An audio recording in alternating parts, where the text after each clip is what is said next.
Hello everyone, welcome back. मैं आशा करता हूँ आप सभी लोग अच्छे से होंगे और अपना ध्यान काफ़ी अच्छे से रख रहे होंगे। कोविड 19 के टाइम पे जो रूल्स एंड रेगुलेशंस हैं उनको फॉलो कर रहे होंगे। सैनिटाइजर, मास्क वगैरह का यूज़ कर रहे होंगे, सोशल डिस्टेंसिंग मेंटेन कर रहे होंगे। क्योंकि बेसिकली कहावत है, सावधानी हटी दुर्घटना घटी। तो हल्की सी चूक आपको बहुत ज़्यादा बड़ी दिक्कत दे सकती है और धीरे धीरे केसेस भी बहुत ज़्यादा बढ़ते जा रहे हैं। तो इस टाइम पे अवेयर रहना काफ़ी ज़्यादा ज़रूरी हो जाता है। तो बेसिकली शुरू करते हैं हमारा एडिटोरियल डिस्कशन आज का। सबसे पहले हम देख लेते हैं अपना कार्टून। बेसिकली कार्टून में यही दिखाया जा रहा है कि जो फिनिश लाइन थी कोविड वैक्सीन बनाने की, जो कंपनीज एक रेस में लगे हुए हैं कोविड वैक्सीन बनाने की, तो उनकी जो फिनिश लाइन है वो है तो कहीं और, लेकिन हमारे आईसीएमआर और गवर्नमेंट क्या कर रही है, उस फिनिश लाइन को उनके और नज़दीक लेके आती जा रही है। क्योंकि जो उनका प्रोसेसर वगैरह होता है उसको वो बाईपास करवा रहे हैं कहीं ना कहीं, एक डेडलाइन दे के। जैसे 15 अगस्त आईसीएमआर ने डेडलाइन दी है, तो वही दिखाया जा रहा है कि वो अपोजिट डायरेक्शन में भगते हुए आ रहे हैं। अगर वो कोविड कंपनीज वगैरह इधर की तरफ से भगती हुई आ रही हैं, लेफ्ट की तरफ से, तो वो राइट की तरफ से फिनिशिंग लाइन को ही उनके पास लेके आ रहे हैं नज़दीक में, जिससे वो जल्दी से जल्दी अपनी वैक्सीन निकाल के लेके आ सकते हैं। काफ़ी इंटरेस्टिंग कार्टून है। तो शुरू करते हैं हमारा पहला एडिटोरियल। बेसिकली इसमें बात की जा रही है कि जो एक ट्रॉमा क्रिएट हो चुका है कोविड 19 की वजह से, तो वो एक काफ़ी ज़्यादा पॉवर्टी क्रिएट करने वाला है, जो एक मतलब झंझोड़ के रख देगा इकोनॉमी को भी, और लाइवलीहुड के लिए तरस जाएंगे।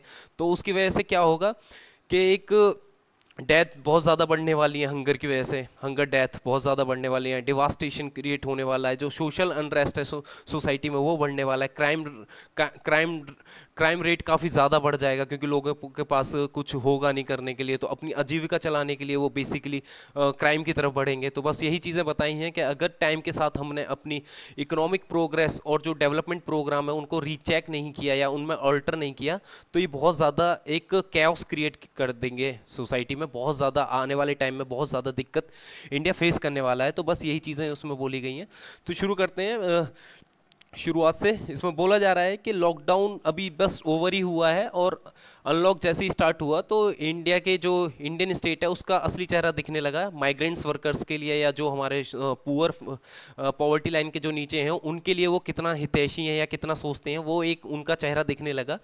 क्योंकि जो पहला पैकेज उन्होंने आर्थिक पैकेज वो लेके आए, तो वो बेसिकली कॉरपोरेट तक ही सीमित रह गया। कहीं भी माइग्रेंट्स वर्कर्स के लिए कुछ भी नहीं था, और पुअर पॉवर्टी लाइन के लिए कुछ नहीं था। वो अलग बात है, गरीब कल्याण योजना चलाई जा रही है, लेकिन बेसिकली उसमें लाइवलीहुड के लिए कोई बात नहीं की गई है। उन्हें माना राशन वगैरह मिल रहा है, लेकिन जब तक उनके हाथ में पैसा नहीं आएगा तो वो और भी चीज़ें नहीं कर पाएंगे। और इस टाइम पे खाली खाना ही सब कुछ नहीं होता, बहुत सारी बेसिक नीड्स होती हैं इंसान की, तो उसके लिए पैसा चाहिए। तो पैसे के लिए बेसिकली बात की ही नहीं गई है, ना माइग्रेंट्स वर्कर्स के लिए, ना मिडिल क्लास के लिए, ना जो पुअर हैं, जो पॉवर्टी लाइन के अंडर आते हैं उनके लिए, या पॉवर्टी लाइन के जस्ट जो ऊपर हैं उनके लिए कोई बात नहीं कही गई है। तो बस यही बोला जा रहा है कि अनलॉक जैसे स्टार्ट हुआ तो इंडियन गवर्नमेंट का असली चेहरा जो सामने आने लग गया कि वो कितनी बायस है। ऐसे इस टाइम में भी, जिस टाइम पे लॉकडाउन पूरे वर्ल्ड वाइड चला हुआ है, इस टाइम में भी वो कितनी बायस है। तो बेसिकली राइटर बोल रहा है, मैं नहीं बोल रहा हूँ। तो बोला जा रहा है कि बहुत सारी रिपोर्ट्स और सर्वेस उन्होंने दिखाया कि वर्कफोर्स का कितना ज़्यादा लॉकडाउन का असर पड़ा है, कितनी ज़्यादा उनकी इनकम गिर चुकी है, massive scale of falling incomes, और कितने ज़्यादा लिवलीहुड यानी कि रोजगार कितने ज़्यादा जा चुके हैं। ये काफ़ी सेवरल न्यूज़ रिपोर्ट्स और सर्वेज ने अपना इंडिया का ये दिखाया, इस वर्कफोर्स का, जो कि इग्नोर किया गया गवर्नमेंट के द्वारा। तो बस यही बोला जा रहा है कि अगर वर्कफोर्स सर्वे का डाटा देखें तो एस्टिमेट लगाया जा रहा है कि लॉकडाउन इंड्यूस होने की वजह से बहुत सारी जो वर्कर्स, मतलब जो बेसिकली डिफरेंट कैटेगरीज में हैं, जैसे कि कंस्ट्रक्शन वर्कर्स, ईंट भट्टे वगैरह, तो वो उनकी लाइफ एकदम चेंज हो चुकी है इकोनॉमिक वाइज। क्योंकि उनके पास कुछ काम बचा ही नहीं है, उनकी लाइवलीहुड बेसिकली ज़ीरो हो चुकी है, उनके पास रोजगार ही नहीं बचा है। तो ये सब उसमें बोला गया है। और बोला जा रहा है कि ये कोई लॉकडाउन से पहले की कोई लॉकडाउन की वजह से ही नहीं है, लॉकडाउन से पहले भी कोई अच्छी इंडिया की हालत नहीं थी पॉवर्टी लाइन को अगर देखा जाए।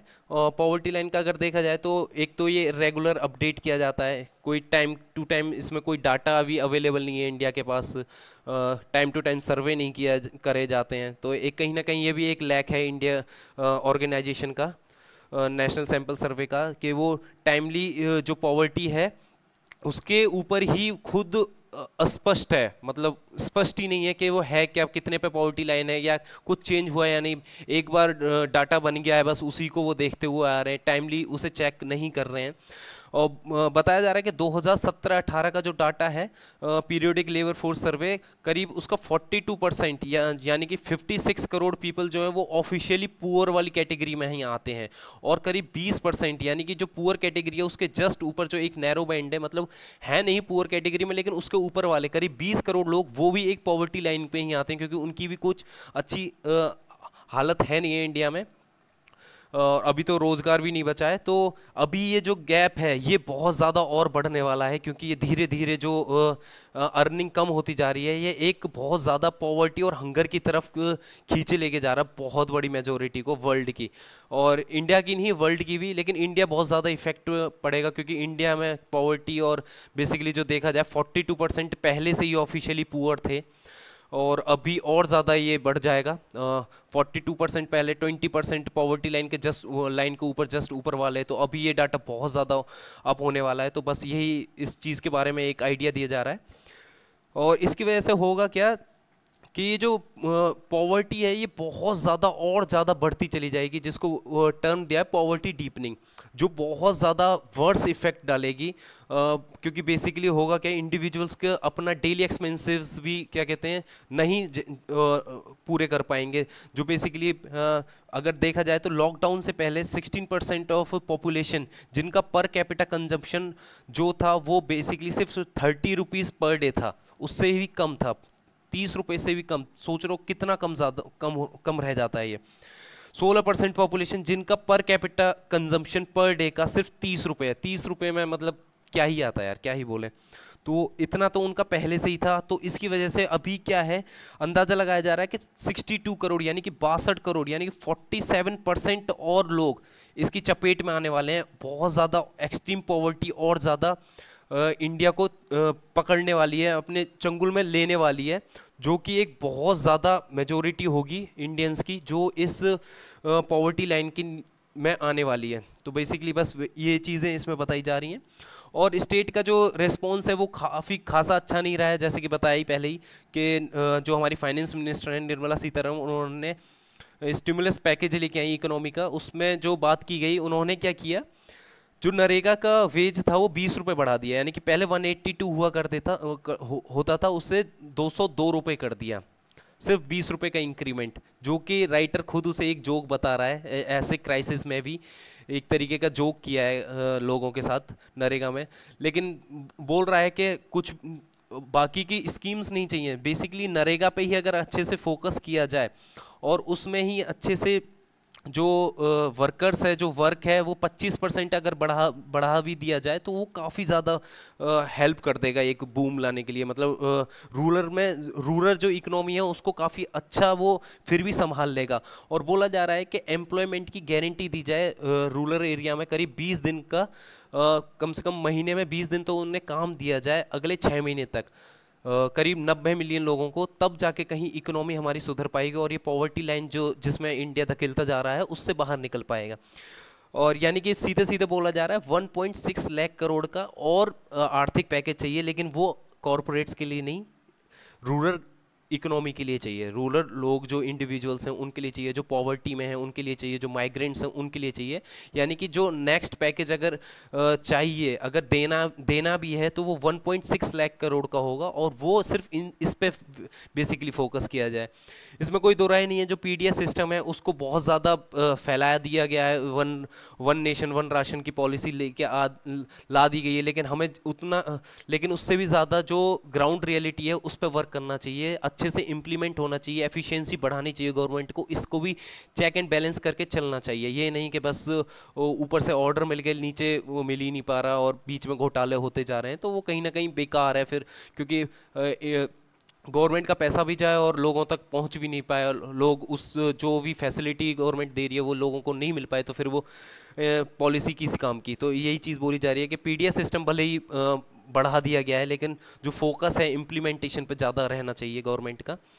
और जो अर्बन इकोनॉमी है उसके लिए बोला जा रहा है कि अर्बन इकोनॉमी जो माइग्रेशन, रिवर्स माइग्रेशन हुआ है, यानी कि जो लोग थे अर्बनाइजेशन को छोड़ के रूरल अपने गांवों की तरफ गए हैं, तो उससे क्या हो रहा है, जो हमारे अर्बन अर्बन फैक्ट्रीज वगैरह हैं वहाँ पे बहुत ज़्यादा एक लॉस है, बहुत ज़्यादा मतलब बहुत ज़्यादा कह सकते हैं बहुत कमी आ गई है लेबर की। कंपनीज में लेबर है नहीं है, स्किल्ड वर्कर नहीं बचे हैं, वो अपने घर वापस जा चुके हैं और लोगों में फियर है तो वो वापस आ भी नहीं रहे हैं। तो यही चीज़ बोली जा रही है कि ये खुद एक हाल्ट है और हिक्कप है इकोनॉमी के लिए।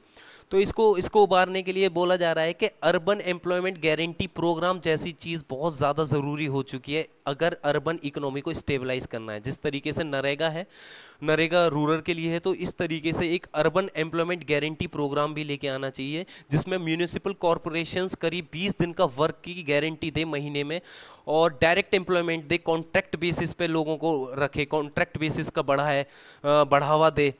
तो कहीं जाके तब जाके इन चीज़ों में वो होगी। और ये जो म्यूनिसिपल है, ये म्यूनिसिपैलिटी है, ये वर्क कर सकती है जो हमारे रोड कंस्ट्रक्शन है या पुलियों का निर्माण है, नाले वगैरह हैं, इन सब के लिए करेगी। तो इससे एक हमारा जो है क्या कहते हैं, काफ़ी ज़्यादा स्वच्छता भी फैलेगी, अच्छा खासा एफिशिएंसी भी बढ़ेगी, और जो एक इंफ्रास्ट्रक्चर है वो काफ़ी ज़्यादा बूम होगा। कंस्ट्रक्शन वर्कर्स में कंस्ट्रक्शन इक्विपमेंट्स में रखवा सकते हैं। मतलब 20 दिन का अगर एम्प्लॉयमेंट अगर गारंटीड दिया जाए म्यूनिसिपैलिटी के द्वारा, तो काफ़ी ज़्यादा एकदम चेंज काफ़ी ज़्यादा देखा जा सकता है, बहुत ज़्यादा डिफरेंस आ सकता है जो अभी की कंडीशन है।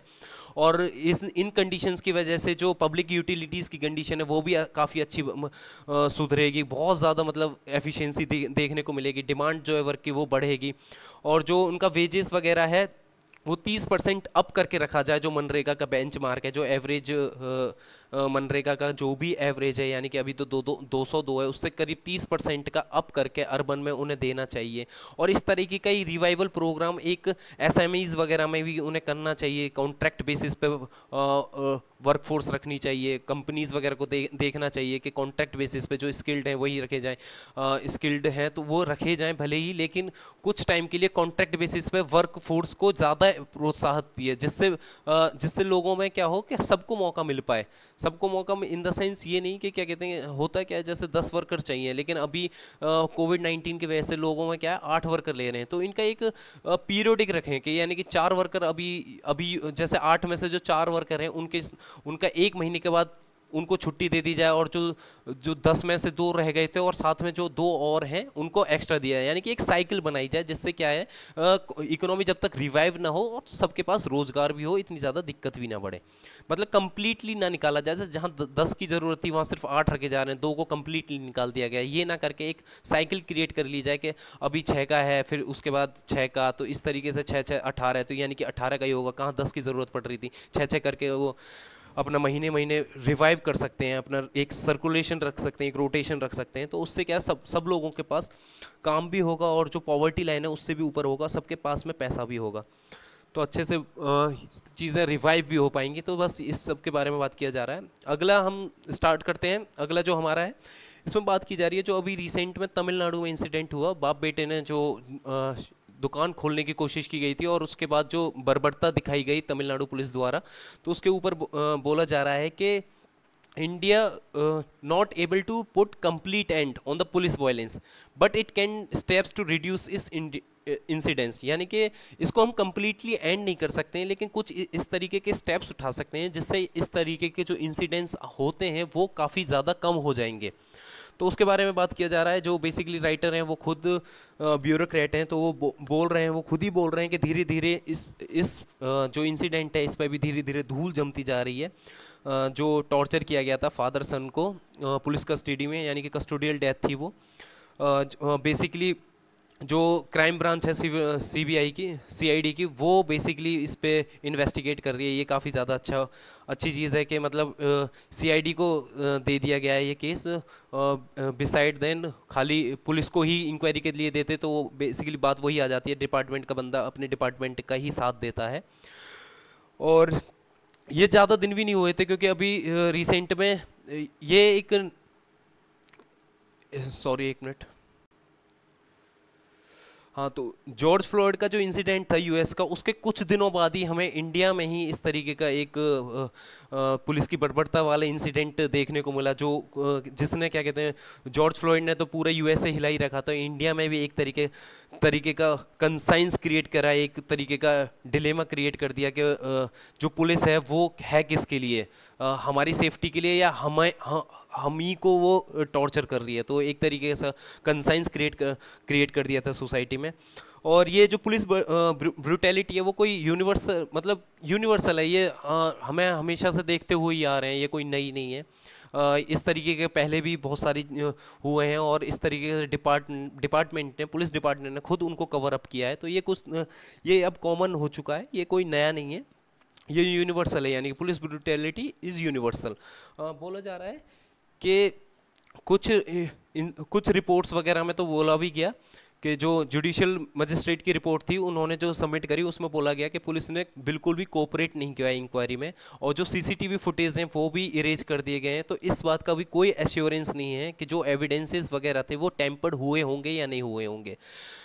बात यही है कि जो लेखक हैं वो बोल रहे हैं कि इस पे काफी ज्यादा कंसर्न हो रहा है कि जो एक इमेज है तमिलनाडु पुलिस की वो बहुत ज़्यादा धुंधली होती जा रही है, बहुत ज़्यादा मतलब सफ़र कर रही है इमेज। और ये एक इस तरीके का धब्बा लग चुका है तमिलनाडु पुलिस के ऊपर कि ये इसे बहुत ज़्यादा टाइम तक लेके चलना पड़ेगा, बहुत ज़्यादा लंबे समय तक ये तमिलनाडु के साथ जुड़ा रहेगा, ये इंसिडेंट्स जो जो भी पुलिस की बर्बरता है। बेसिकली वो ये भी कह रहे हैं कि क्या कहते हैं, पूरा डिपार्टमेंट ऐसा नहीं होता है, लेकिन कुछ एक दो की वजह से पूरे डिपार्टमेंट को ये चीज़, इस तरीके का प्लॉट अपने ऊपर लेके चलना पड़ता है।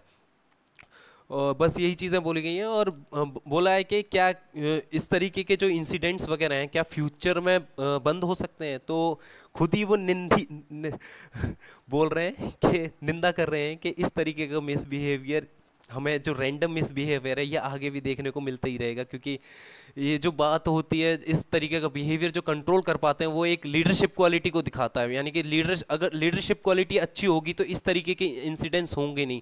और वो बोल रहे हैं कि मतलब खुद ब्यूरोक्रेट्स हैं तो बता रहे हैं कि इस तरीके का इस तरीके से इस वजह से भी हो जाते हैं आधे पुलिस वाले, क्योंकि उनके पास वर्क प्रेशर इतना होता है और अनफेयर ट्रीटमेंट किया जाता है। उनके सुपरवाइजर्स जो होते हैं, जो उनके ऑफिसर्स वगैरह होते हैं, उनको उनको बहुत बुरी तरीके से ट्रीट किया जाता है। तो जिसकी वजह से उनके अंदर जो एक बोल सकते हैं एक तरीके का वो नहीं बचता है, क्या कहते हैं, मतलब बहुत जल्दी आपा खो देना छोटी छोटी बात पे। तो उस तरीके के वो बहुत ज्यादा खुद ही अनकॉन्शियस रहते हैं इसकी वजह से, तो वो उसको नाम दे रहे हैं। बेसिकली बात ये है कि जो ज़रूरतें हैं वो बढ़ती जा रही हैं लोगों की, तो उस ज़रूरत की वजह से करप्शन और ऐसी जैसी इन जैसी चीज़ों का बढ़ता जा रहा है। और उस करप्शंस की वजह से क्या कहते हैं, इस जैसी सिविल सर्विस सर्वेंट्स जो होते हैं उनके द्वारा इस तरीके का बिहेवियर हमें देखने को मिलता रहता है। अगर करप्शन नहीं होगा और अगर उन्हें क्या कहते हैं ज़रूरत नहीं होगी उन चीज़ों की, तो वो इतना ज़्यादा बर्बरता दिखाएंगे भी नहीं, वो आराम से फैसले कर सकते हैं। बेसिकली ज़्यादातर यही होता है कि फैसले वगैरह के लिए ज़्यादा पनिश किया जाता है, बहुत ज़्यादा टॉर्चर किया जाता है कि सामने वाला कुछ ऑफर करे, तो इस वजह से।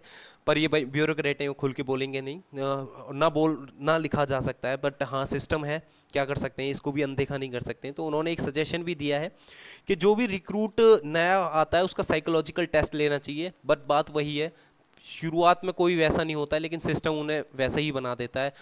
वर्क प्रेशर उन्हें भी झेलना पड़ेगा, ट्रीटमेंट अनफेयर उनके साथ भी होगा। जो भी साइकोलॉजिकल टेस्ट होके आएगा तो फिर बाद में वो भी सेम वैसी हरकत करेंगे, तो साइकोलॉजी टेस्ट का मतलब ही क्या रहा। तो बस वही है, फील्ड में रहते रहते वो भी कुछ सालों बाद वैसे ही हो जाते हैं जैसे पहले से ही लोग हैं।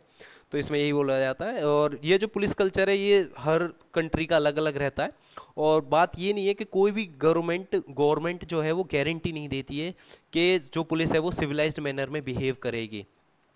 क्योंकि आप यही देख लीजिए, यूएस बहुत ज़्यादा बड़ा डेवलप कंट्री है, बहुत ज़्यादा लिटरेट है, वहाँ पे इस जैसी हरकत की गई, वहाँ पे जो नॉन वाइट्स था उसके साथ इस तरह की हरकतें सामने आती रहती हैं। ये नया नहीं है जॉर्ज फ्लॉयड का, तो इससे पहले भी काफ़ी हुए हैं इस तरीके के इंसिडेंट्स, और उनको कवर अप भी किया जाता है, उनको दबा दिया जाता है, क्योंकि अब डिपार्टमेंट फुल सपोर्ट करता है इन चीज़ों में। जब उनके ही डिपार्टमेंट पे जब बात आ जाती है तो उस जगह पे वो, मतलब बात वही है यार, घर के तुम्हारी फैमिली पे कुछ बात आएगी तो तुम भी घर वालों का साथ दोगे, तो वही डिपार्टमेंट के साथ है। जब उनकी डिपार्टमेंट पे बात उठ रही है तो वो भी कवर अप करने की कोशिश करते हैं पूरी तरीके से, सॉरी। वो भी कवर अप करने की कोशिश करते हैं पूरी तरीके से, पूरा दबाना चाहते हैं मुद्दे को। तो ये सब नॉर्मल है, ये कोई नया नहीं है, ये चलता ही रहता है हर डिपार्टमेंट में। ये खाली पुलिस के साथ नहीं है, किसी भी डिपार्टमेंट भी हो, अगर इंक्वायरी बैठ जाती है तो पूरा डिपार्टमेंट उस बंदे का सपोर्ट करता है जो जिसके ऊपर इंक्वायरी बैठी हुई होती है। We may not be able to put a complete end on police violence, यानी कि बोला जा रहा है हम पुलिस वायलेंस के ऊपर पूरी तरीके से रोक नहीं लगा सकते हैं, लेकिन रिड्यूस कर सकते हैं इस तरीके के इंसिडेंट्स। वो कैसे? एक लीडरशिप के ऊपर अगर हम डिपेंड रहें, यानी कि अगर उनके अंदर सिविक जो एक बोल सकते हैं सिटीजन चार्टर है, सिटीजन चार्टर का अगर अच्छे से फॉलो किया जाए तो कहीं ना कहीं इस तरीके के इंसिडेंट्स बहुत ज़्यादा कम हो जाएंगे। और मीडिया को भी आगे आने के लिए बोला जा रहा है कि मीडिया इस तरह के इंसिडेंट्स को आइडेंटिफाई करे और हाईलाइट करे, जितनी भी अनएथिकल लीडरशिप क्वालिटीज सामने आती हैं उन सब के बारे में खुल के वो लोगों को दिखाए। मीडिया मीडिया भी अपना अच्छे से वर्क करे और एक जो एथिकल कल्चर है पुलिस को वो फॉलो करना चाहिए। बेसिकली इसके बारे में बात की जा रही है। नेक्स्ट हमारा देखते हैं, ये दो एक साथ ही हैं। डब्ल्यूएचओ का है एक तो एडिटोरियल जिसमें बात की जा रही है डब्ल्यूएचओ की फंक्शनिंग के बारे में, और वहीं जो हमारा नेक्स्ट हेल्थ क्राइसिस के ऊपर इतनी ज़्यादा गंभीरता दी जा रही है कि उसके ऊपर भी वर्क करना चाहिए इंडिया को अभी से। तो ये एक साथ मैं ले रहा हूँ क्योंकि WHO and basically health sector से ही रिलेटेड है, तो उसी में कंटिन्यू करेंगे। सबसे पहले हम देखते हैं डब्ल्यूएचओ के बारे में। अभी रिसेंट में बोला जा रहा है कि जो ट्रम्प अभी बेसिकली आपने हाल ही में स्टेटमेंट भी ट्रम्प जी ने दिया था कि जो वर्ल्ड हेल्थ ऑर्गेनाइजेशन है वो चाइना सेंट्रिक हो चुका है, वो चाइना को सपोर्ट कर रहा है, वो चाइना की चीज़ों को दबा रहा है। और उसने चाइना को भी एक्यूज किया कि उसने जो छुपा के रखा वो गलत किया। चाइना ने डाटा छुपाया है, चाइना ने कवर अप किया है कोविड 19 को। तो ये सब चीज़ें स्टेटमेंट दिए थे ट्रम्प जी ने।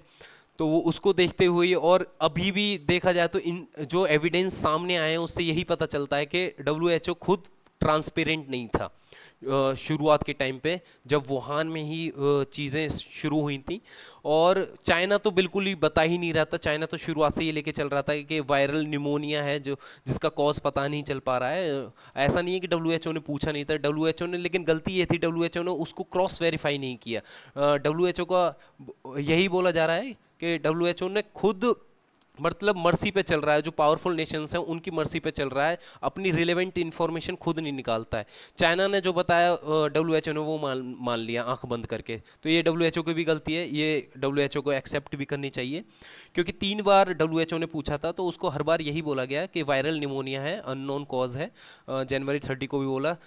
करीब हुआ क्या उसके बाद, उससे पहले भी 2 बार पूछा जा चुका था, लेकिन बस यही चीज़ें सामने यही आता रहा कि वायरल निमोनिया है, किसी तरीके का वायरस नहीं है और कोई भी डेथ वगैरह नहीं हुई। शुरुआत के टाइम पे तो ये भी बोली गई कि कोई एक कुछ भी डेथ वगैरह भी नहीं हुई है, लेकिन बाद में क्या होता है, करीब 20 जनवरी को पूरे वर्ल्ड को जहां पता चल गया कि इतनी डेथ वगैरह हो रही है, तब भी डब्ल्यूएचओ डिनाई करता रहा। तो कहीं ना कहीं ग्लोबल जो बॉडी है उसको अंधेरे में रखा गया, उसको डाटा पूरा प्रोवाइड नहीं किया गया, एक ट्रांसपेरेंसी जो रहनी चाहिए थी वो नहीं रही। और शुरुआत में तो डब्ल्यूएचओ ने काफ़ी ज़्यादा प्रेज भी किया चाइना का मूव के, उसने काफ़ी ज़्यादा ट्रांसपेरेंसी रखी है, काफ़ी कुछ बताया है, नया स्टैंडर्ड जो है सेट किया है। ऐसे रिस्पॉन्स मतलब क्विक रिस्पॉन्स जो एकदम से दिया है इस तरीके के आउटब्रेक में, वो बहुत ज़्यादा काबिल तारीफ है, वेरी इंप्रेसिव, बहुत ज़्यादा मतलब तारीफ की गई थी।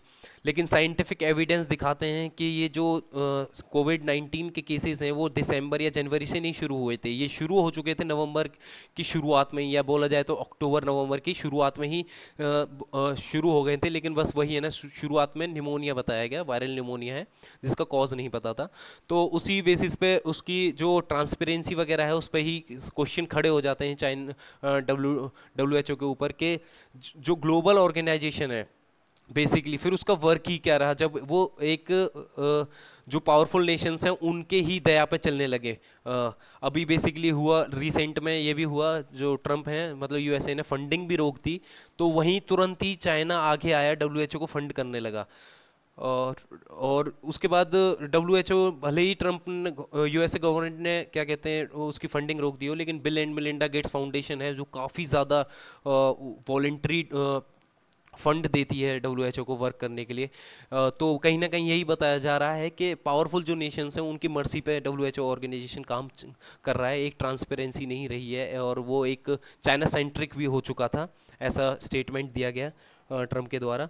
तो बस यही बोला जा रहा है कि चाइना की तो शुरुआत से आदत भी रही है। 2002 का सार्स आउटब्रेक था नोवल, बेसिकली ये जो नोवल कोरोना वायरस है, ये जो कोरोना वायरस है, इसकी फैमिली का जो वायरस है सार्स कोव 2 नाम रखा दिया गया है। यानी कि कोरोना वायरस की पूरी फैमिली रहती है। उससे पहले शुरुआत में 2002 में एक सार्स वायरस, क्या कहते हैं, सार्स वायरस जो था सदर्न चाइना में 2002 में देखा गया था, जिसको सीवियर एक्यूट रेस्पिरेटरी सिंड्रोम बोला गया। और जो कोविड 19 है ये डिजीज का नाम है, और जो वायरस है इसे सार्स कोव 2 दिया गया। यानी कि ये जो सीवियर एक्यूट रेस्पिरेटरी सिंड्रोम है इसका ही ये दूसरा वर्जन है, यानी कि अपग्रेडेड वर्जन बोल सकते हैं उस सार्स का जो 2002 में था। उस टाइम पे भी आंकड़े छुपाए थे चाइना ने, और ये करीब 30 कंट्रियों में फैला था, और 8,500 से ज़्यादा केसेस उस टाइम पे सामने आए थे, और करीब 900 या 800 के करीब 800 टू 900 के बीच में डेथ भी हुई थी। तो उस टाइम पे भी चाइना ने उस पेंडेमिक को छुपाया था। उसके बाद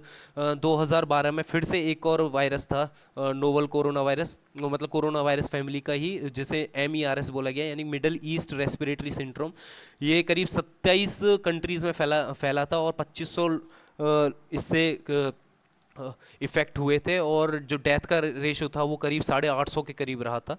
तो ये पहला नहीं है इस तरीके का वायरस। इस तरीके की हरकतें चाइना पहले भी कर चुका है, अपना डाटा छुपाना, मैनिपुलेट करना, चीज़ों को अवेयर नहीं करना चीज़ों से। और कहीं ना कहीं अगर ये शुरुआत में ही बता दी जाती तो आज बात ही कुछ और होती। मतलब इस तरह की जो इतने इन्फेक्ट हो चुके हैं मिलियंस ऑफ पीपल, वो नहीं होते। इतने ज़्यादा जो रोजगार खत्म हो गए वो नहीं होता। जो वर्ल्ड की इकोनॉमी इतनी ज़्यादा गिरती जा रही है वो कहीं ना कहीं वो नहीं होती, अगर चाइना थोड़ा सा रिस्पॉन्सिबल वे में अपना काम करता। और उससे भी ज़्यादा अगर डब्ल्यूएचओ उस पर भरोसा ना करके खुद ही अपनी इंफॉर्मेशन निकालता, खुद ही अपनी गाइडलाइंस इशू करता टाइम टू टाइम, खुद ही लोगों को अवेयर करता, खुद ही मतलब दूसरी कंट्रीज में भी अवेयरनेस लाता, पहले से ही अवेयर करता उन्हें, तो कहीं ना कहीं ये आज जो सिचुएशन है वो होती नहीं। तो बस इस बारे में राइटर बोल रहा है। और इंडिया के नेक्स्ट हेल्थ क्राइसिस के लिए वार्न किया जा रहा है, जो कि एयर पॉल्यूशन और ग्लोबल वार्मिंग की वजह से जो हमारा हेल्थ सिस्टम है वो जो बहुत ज़्यादा वीक हुआ पड़ा है, वो कहीं ना कहीं एक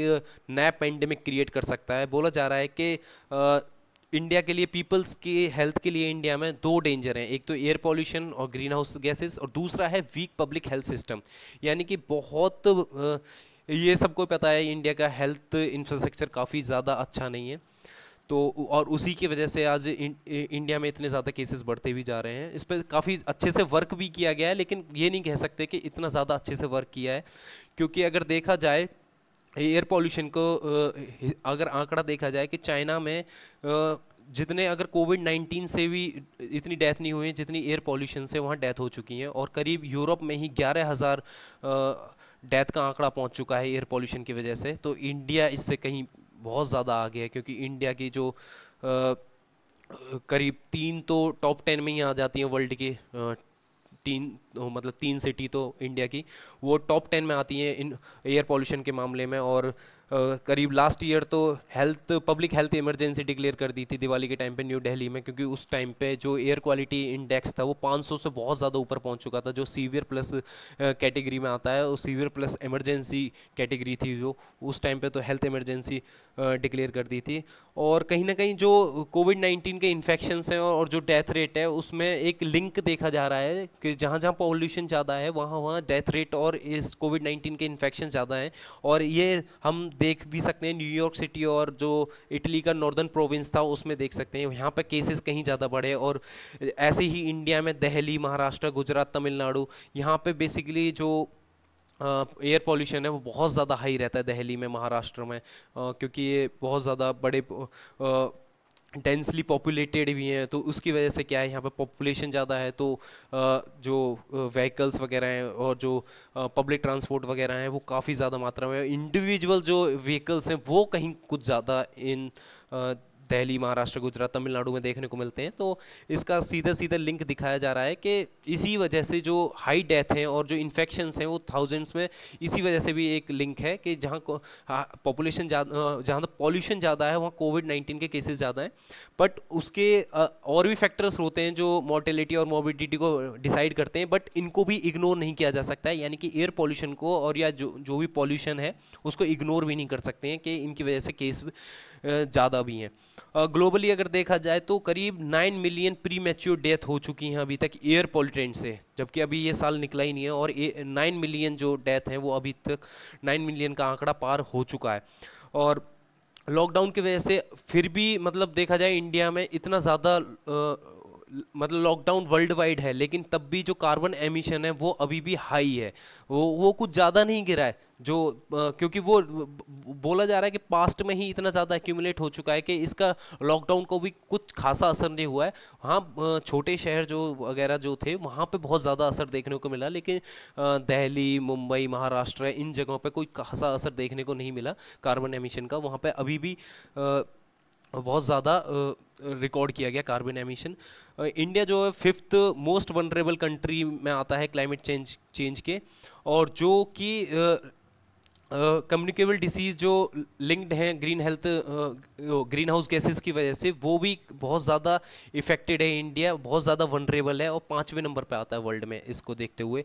और इसका क्लाइमेट चेंज का जीता जाता एग्जाम्पल रहा है लोकस्ट जो टिड्डियों का जो आतंक जयपुर गुड़गांव तक पहुंच चुका था, और खासकर यूपी वगैरह के एरिया। तो ये कहीं ना कहीं क्लाइमेट चेंज की वजह से ही है कि इस तरीके की एक्टिविटीज़ बहुत ज़्यादा बढ़ती जा रही हैं। और कहीं ना कहीं ये सब एविडेंसेस ही हैं जो एक नया ग्लोबल वार्मिंग और जो नई डिजीजेज हैं उस सब के लिए एक ये एविडेंस भी कह सकते हैं जो निकल के आती जा रही हैं। तो इसको हम इग्नोर भी नहीं कर सकते हैं।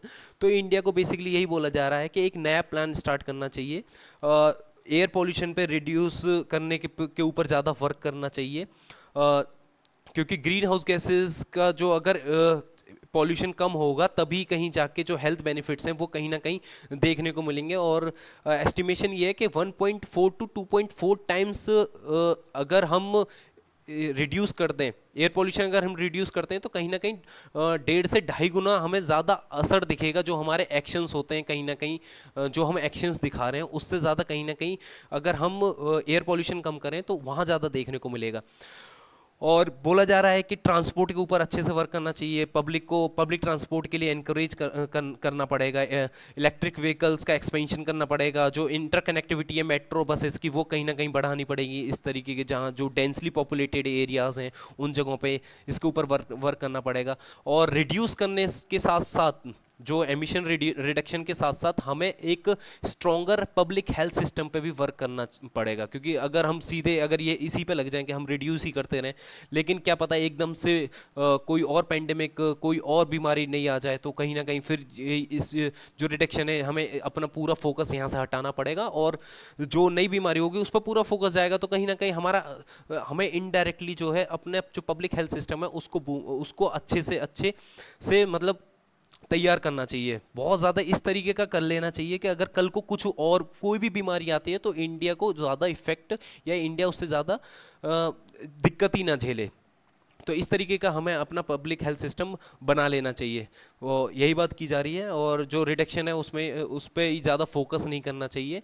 जिस तरीके से कोविड-19 पे इस टाइम पे हम इतना ज़्यादा फोकस्ड हो गए हैं कि बाकी की जो बीमारी हैं उन पे ज़्यादा ध्यान दिया ही नहीं जा रहा है। जो पब्लिक या प्राइवेट हॉस्पिटल्स हैं उसमें एंटर ही नहीं करने दे रहे हैं दूसरे जो जिनको और भी बीमारी हैं, तो वो कहीं ना कहीं उससे भी बहुत ज़्यादा लोग परेशान है, उससे भी ज़्यादा डेथ हो रही है। लेकिन अब बात यही है ना कि कोविड-19 पे पूरा फोकस चला जा रहा है, तो इससे बेटर है कि हम अपना पब्लिक हेल्थ जो है सिस्टम है उसी को इतना ज़्यादा रोबस्ट और इफेक्टिव बना दें कि आगे कोई भी बीमारी आए, किस तरह की भी दिक्कत हो, वो आराम से झेल सकें। लेकिन उससे पहले हमें अपना इन्वायरमेंट के ऊपर भी ध्यान देना पड़ेगा। जो पॉल्यूशन जो बढ़ता जा रहा है वो उसे कहीं ना कहीं रिड्यूस भी करना पड़ेगा, और साथ साथ हमें पब्लिक हेल्थ सिस्टम भी लेके चलना पड़ेगा। और अगर ग्लोबल हेल्थ सिक्योरिटी इंडेक्स का आंकड़ा देखें तो करीब जो बहुत ज़्यादा कंट्रीज़ हैं, मतलब इंडिया जैसी कंट्रीज़ हैं, वो बहुत सारी तो फेल ही हो गई हैं कि वो किसी हेल्थ डिज़ास्टर के लिए रेडी भी हैं। ये अभी रिसेंट का ही डाटा है 2019 का, ये कोई काफ़ी पुराना भी नहीं है। तो ये जो साइंटिफिक वार्निंग्स हैं एक तरीके से, जो ये हमें वो तो बता नहीं सकती है कि जो कैलेमिटी आएगी वो उसका टाइम क्या होगा, जगह क्या होगी, बट हमें ये दिखा सकती हैं कि ये जो एयर पॉल्यूशन है, ये जो ग्लोबल वार्मिंग है और जो हमारा हेल्थ सिस्टम इतना वीक है, ये कहीं ना कहीं हमें कमजोर करेगा आने वाले टाइम में। तो हमें अपना ये एयर पोल्यूशन है ये कम करना चाहिए, ग्लोबल वार्मिंग कम करनी चाहिए, अपना हेल्थ इंफ्रास्ट्रक्चर बढ़ाना चाहिए, जिससे क्या कहते हैं कोई भी अगर हेल्थ इमरजेंसी आती है तो उसके लिए हम रेडी रहें, उसके उस चीज़ के लिए हम हमेशा रेडी रहें, और वो हमें कहीं ना कहीं बहुत ज़्यादा सफ़र ना करे। तो बस यही था। अगर आपको अच्छा लगा हो तो लाइक करना, शेयर करना, सब्सक्राइब भी करना। इस तरीके के लेक्चर और भी आते रहेंगे। बस आप लोगों का सपोर्ट चाहिए। आपको अगर इस लेक्चर की पीडीएफ चाहिए तो जाके टेलीग्राम ज्वाइन कर सकते हैं। टेलीग्राम पे आप स्टडी विद वीसी सर्च करेंगे तो आपको चैनल मिल जाएगा, वहां जाके आपको सारी वीडियोस मिल जाएंगी। Thank you. Signing off.